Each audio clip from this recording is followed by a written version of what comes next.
ونصلي ونسلم على رسوله الكريم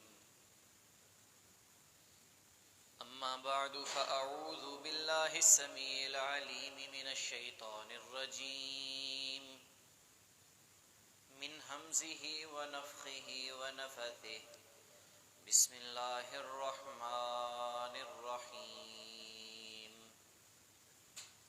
وقال ربكم ادعوني أستجب لكم إن الذين يستكبرون عن عبادتي سيدخلون جهنم داخرين۔ واجب الاحترام بزرگوں، قابل قدر نوجوان بھائیوں، معززات مکرمات اسلامی ماؤں اور بہنوں،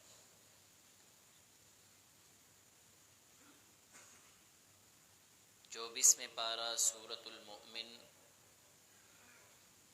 آیت نمبر 60 آپ احباب کے سامنے تلاوت کی ہے۔ اللہ تعالیٰ اس آیت کریمہ کے اندر ارشاد فرما رہے ہیں کہ مجھ سے دعا کرو، میں تمہاری دعاؤں کو قبول کروں گا۔ بے شک جو لوگ میری عبادت سے منہ موڑتے ہیں، ان قریب میں انہیں جہنم میں داخل کروں گا۔ حضرات محترم، رمضان المبارک کی برکات کو سمیٹنے کے لیے ہمیں کثرت سے دعاؤں کا اہتمام کرنا ہوگا۔ بالخصوص دعا کی قبولیت کے اوقات سحری اور افطاری کا وقت، یہ دعا کی قبولیت کے اوقات ہیں۔ ان اوقات کے اندر، ان لمحوں کے اندر کثرت کے ساتھ اللہ تعالیٰ سے دعا کرنی چاہیے۔ حدیث قدسی ہے، نبی علیہ السلام فرماتے ہیں، یقول اللہ سبحانہ و تعالیٰ، کہ اللہ سبحانہ و تعالیٰ کا ارشاد ہے، یا عبادی، اے میرے بندو، کلکم جائعون، تم سارے کے سارے بھوکے ہو سوائے اس کے جسے میں کھانا کھلاؤں، لہذا تم مجھ سے کھانا مانگا کرو۔ حضرات محترم، اللہ سے مانگنا چاہیے، اللہ سے سوال کرنا چاہیے۔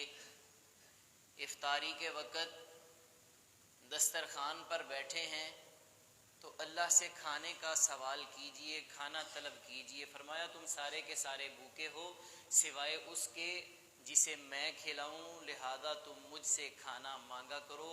اللہ سے کھانا مانگنا یہ اللہ کا حکم ہے۔ اسی طرح فرمایا تم سارے کے سارے ننگے بدن ہو سوائے اس کے جسے میں لباس عطا کروں، لہذا تم مجھ سے لباس طلب کیا کرو۔ فرمایا اے میرے بندو، تم سارے کے سارے انکم تخطئون باللیل والنہار، دن اور رات کے وقت گناہوں میں ڈوبے ہوئے ہو، دن کے وقت بھی گناہ کرتے ہو، رات کے وقت بھی گناہ کرتے ہو۔ فرمایا تم مجھ سے بخشش طلب کرو، میں تمہارے سارے گناہوں کو معاف کر دوں گا۔ افطاری کا وقت ہو یا سحری کا وقت ہو، اللہ رب رحمان سے اپنے گناہوں کی توبہ طلب کیجیے۔ حضرات محترم، اللہ بڑا بے نیاز ہے۔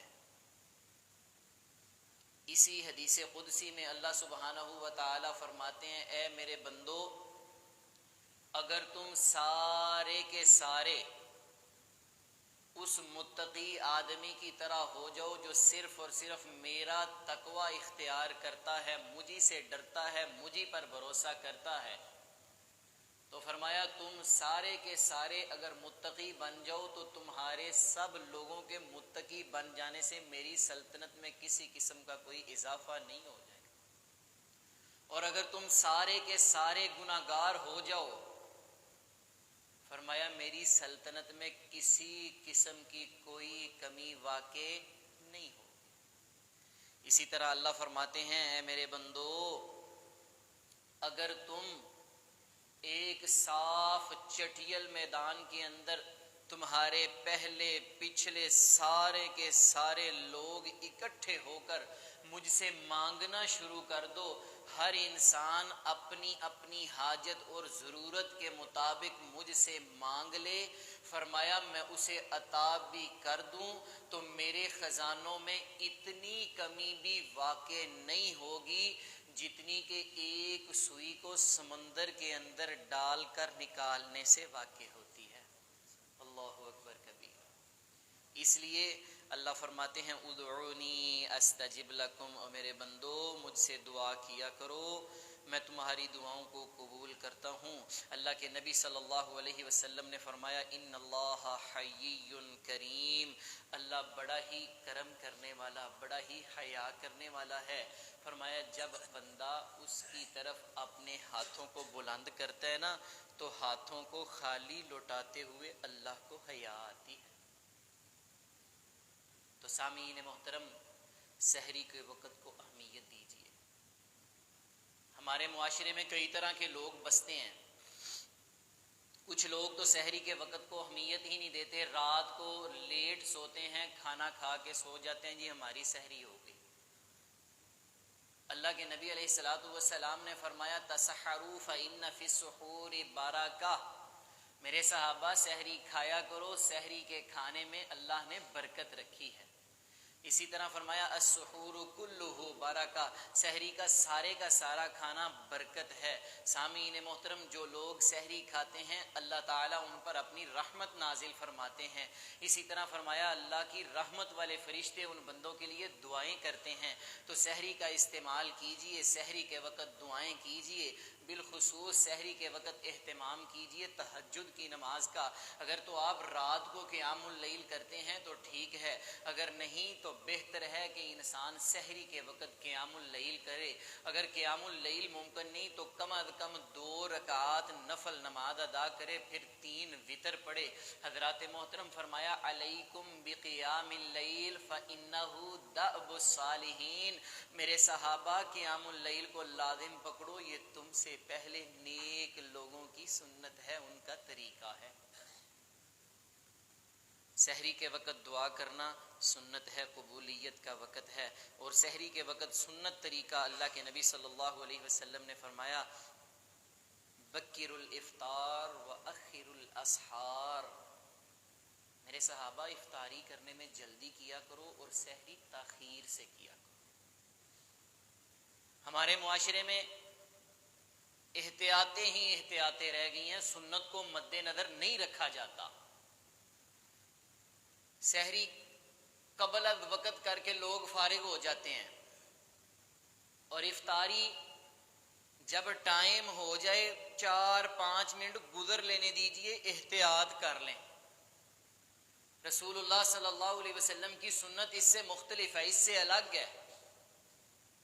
فرمایا بکیر الافطار، افطاری جلدی کیا کرو، واخر الاسحار، سحریاں دیر سے کیا کرو، یعنی اذان کے قریبی وقت کے اندر سحری کرنی چاہیے اور افطاری کرنے میں جلدی کرنی چاہیے۔ فرمایا لا یزال الناس بخیر ما عجل الفطرہ، لوگ اس وقت تک خیر پر قائم رہیں گے جب تک افطاری کرنے میں جلدی کرتے رہیں۔ اب آپ صلی اللہ علیہ وسلم کا فرمان دیکھ لیجئے اور اپنے معاشرے کا طریقہ رویہ دیکھ لیجئے۔ سامعین محترم، اصلاح مقصود ہے، کسی پر تنقید نہیں۔ نبی صلی اللہ علیہ وسلم کے فرامین، آپ کے فرمودات آپ کے سامنے رکھ رہا ہوں، دیکھیے آپ کیا فرما رہے ہیں، اپنے صحابہ کو کیا تلقین کر رہے ہیں اور ہمارا معاشرہ کیا کر رہا ہے۔ الا ماشاءاللہ چند افراد کے علاوہ پڑھے لکھے لوگوں کا بھی یہی طریقہ ہے کہ سحری قبل از وقت کر کے فارغ ہو جاتے ہیں اور افطاری کرنے میں تاخیر کرتے ہیں، جبکہ سحری میں تاخیر سنت ہے، افطاری میں جلدی سنت ہے۔ اللہ عمل کرنے کی توفیق عطا فرمائے۔ پھر اسی طرح افطاری کے وقت دعا کو معمول بنا لیجیے۔ اللہ کے نبی صلی اللہ علیہ وسلم نے فرمایا ثلاثۃ لا ترد، تین قسم کی دعائیں ایسی ہیں، تین قسم کی دعائیں اللہ رد نہیں فرماتے۔ ایک فرمایا دعوت الوالد لولدہ، باپ کی دعا اولاد کے حق اندر۔ دوسری فرمایا ودعوت الصائم، روزے دار کی دعا۔ تیسری فرمایا ودعوت المظلوم، مظلوم کی بد دعا۔ یہ تین دعائیں ایسی ہیں جو اللہ رد نہیں کرتے۔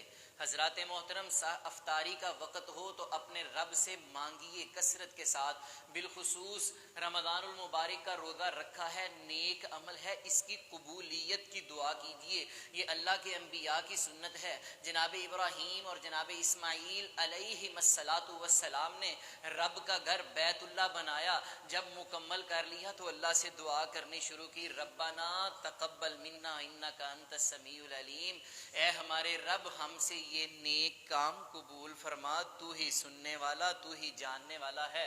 اللہ سے کثرت سے دعا کیا کریں، ربی تقبل منی انک انت السمیع العلیم، اے ہمارے رب ہمارا روزہ، ہماری یہ نیکیاں قبول و منظور فرما، اللہ تو ہی سننے والا، تو ہی جاننے والا ہے۔ حضرات محترم، سحری کے وقت بھی دعا کو لازم پکڑیے، افطاری کے وقت بھی دعا کو لازم پکڑیے۔ رمضان المبارک کا مہینہ دعاؤں کی کثرت کا مہینہ ہے۔ اللہ کے نبی صلی اللہ علیہ وسلم کی حدیث السلسلہ الصحیحہ کے اندر موجود ہے۔ آپ علیہ الصلوۃ والسلام نے فرمایا ان لکل مسلم فی یوم و لیلہ دعوت مستجابہ، فرمایا رمضان المبارک کے ہر دن اور ہر رات کے اندر اللہ رب رحمان ہر مسلمان کی ایک دعا ضرور قبول فرماتے ہیں۔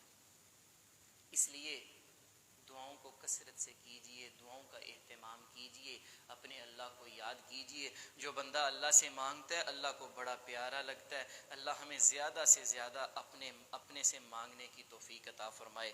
بسم اللہ الرحمن الرحیم، الحمد للہ رب العالمین والعاقبۃ للمتقین والصلاة والسلام علی سید الانبیاء والمرسلین، یا ربنا لک الحمد کما ینبغی لجلال وجہک وعظیم سلطانک، لا الہ الا انت سبحانک انی کنت من الظالمین۔ ربنا آتنا فی الدنیا حسنہ وفی الآخرۃ حسنہ وقنا عذاب النار۔ ربنا ظلمنا انفسنا وان لم تغفر لنا وترحمنا لنكونن من الخاسرین۔ یا شافع المراد اشف مرضانا ومرضى المسلمین، یا قاضی الحاجات فاقض حاجاتنا وحاجات المسلمین۔ اللهم اغفر لجميع المؤمنین والمؤمنات والمسلمین والمسلمات منهم الأحياء والأموات۔ ربنا تقبل منا إنك أنت السميع العليم وتب علينا إنك أنت التواب الرحيم، وصلى الله تعالى على رسول خير خلقه محمد وعلى آله وأصحابه أجمعين، آمين برحمتك يا أرحم الراحمين۔